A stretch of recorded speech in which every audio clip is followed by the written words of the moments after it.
Hi guys, just wanted to show you a quick tip for sewing on shank buttons into place. This little cardigan is for my grandson for Easter, and it is called the Elfin cardigan, I think. ELFIN, and you can get it on yourinspirations.com for free. It is a little difficult to put together to sew the set-in sleeves and things like that. They could get a little more specific with the directions. I myself, a very experienced crocheter and sewer, had problems assembling the pieces together. So what I want to show you today is how to quickly line up some buttons. You could either go from the top of your collar or the top of your hood. So in this case, I have a hood, and I've just held it, at the point, and find the center line at the top of the hood, and my buttonholes are down here. So what I did then was just lined up my buttonhole with where I want it to go on. So I put the two wrong sides together to align them, and then look to be sure, okay, my buttonhole's right back here. And then I pinpointed exactly where, instead of overlapping the two pieces and eyeballing it through the buttonhole, it's easier if you have a cardigan that's open that you could do this on it. So you've got those two edges lined up, and right behind it is my buttonhole right there. So I'm sewing on little bunny buttons. So adorable. And they were cheap. They were at Joann's for like, I don't know, a couple bucks, $2 or $3. And you get like a pack of 5 of them and multiple colors. They're just so adorable. And those are by Dress It Up. So I've chosen to do a white, then a tan, and then a brown. Kind of an ombre effect with the buttons. And what I suggest is, this is terrible, but if you have your finished project, I mean, I could eyeball this and say, okay, yes, it's going to go through my buttonhole. I can get it around there, or I can stretch the buttonhole just a little bit. But on a card of buttons, another great idea is when you're in the store, take your finished project and try that button on the buttonhole. That's what I did with my granddaughter's dresses. So try them on that way if the card is open.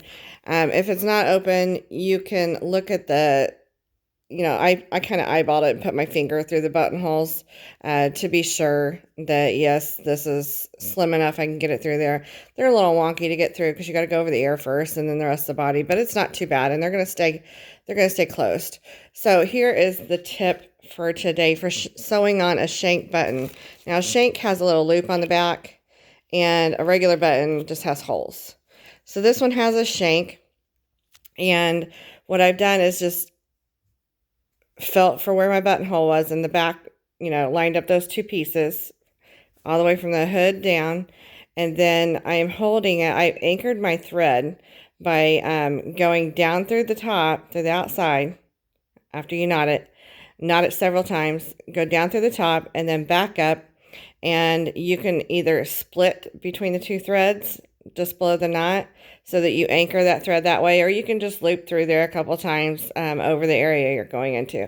And you want to be sure you catch up, multiple strands, and even multiple stitches is a good idea with crochet.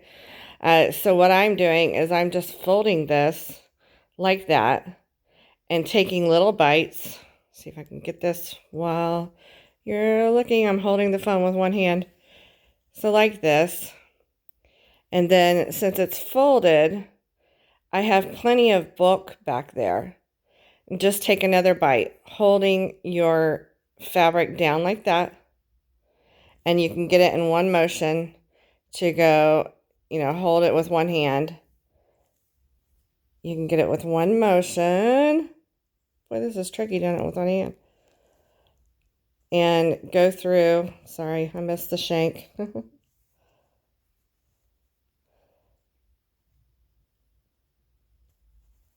Just like so. So that you get plenty of bulk. You not have to pass, through one side and through to the other in one motion. You're going through the front to the back and back out the front again. And that ensures that you're going to get enough bulk of yarn that your stitch is, it's going to be firmly anchored to your stitch. And I would suggest that you pass through it comparable thickness to the thickness of your shank.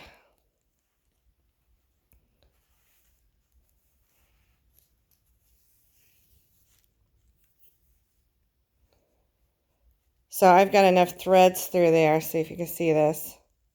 I've got enough threads through there. It's almost the thickness of that shank right here and right there. And then just tie off and anchor into some of those strands and some yarn at the same time. I will pass this around the tip of my needle 3 times and then hold the twist of thread. I'll take the thread and wrap the tip of my needle 3 times. And I'll do that a few times, sometimes 2 or 3 times, depending on the weight of a button. You really want to get that anchored and secured onto the fabric, and then you can bury your ends in your yarn in the project and snip them close to your project.